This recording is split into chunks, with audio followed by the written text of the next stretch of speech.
Unfortunately, there are not many studies that talk about the prevalence of chronic pain in this Hispanic population.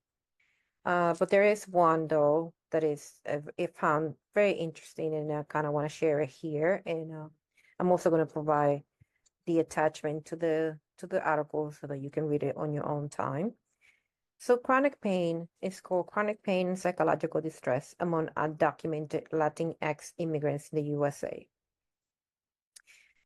This article talks about how undocumented immigration often comes with numerous and complex stressors, which over time may increase the risk for chronic pain. The objective of the study was to identify the prevalence of chronic pain and its association with psychological distress among undocumented Latinx immigrants in the United States. Using respondent-driven sampling, they collected and analyzed data from clinical interviews with 254 undocumented Latinx immigrants, inferring to a population of 22,000. Chronic pain was assessed using the World Health Organization Composite International Diagnostic Interview Chronic Conditions module. Inferential statistics accounted for design effects and sample weights to produce weighted estimates.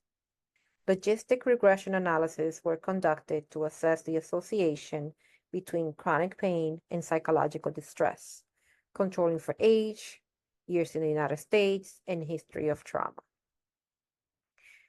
For the results, 28% of undocumented Latinx immigrants reported having chronic pain. 20% of those with chronic pain had clinically significant psychological distress. Significant differences in chronic pain prevalence were found across age groups, years in the United States, and trauma history.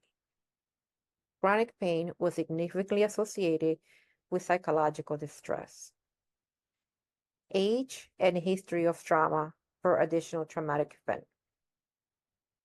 In conclusion, chronic pain among undocumented Latinx immigrants is significantly associated with psychological distress, older age, and trauma history.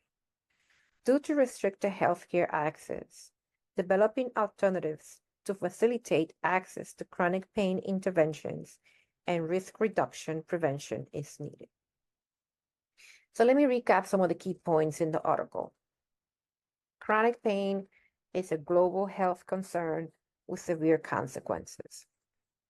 Approximately 1.5 billion people worldwide live with chronic pain, including over 100 million in the United States alone. Racial, ethnic disparities exist in chronic pain prevalence and treatment access in the United States. Latinx report lower chronic pain prevalence but greater severity compared to non-Latinx whites. Undocumented immigrants face additional stressors such as hazardous working conditions and limited healthcare access, increasing vulnerability to chronic pain. Information about chronic pain prevalence among undocumented immigrants is essential for effective prevention, intervention, and policy efforts.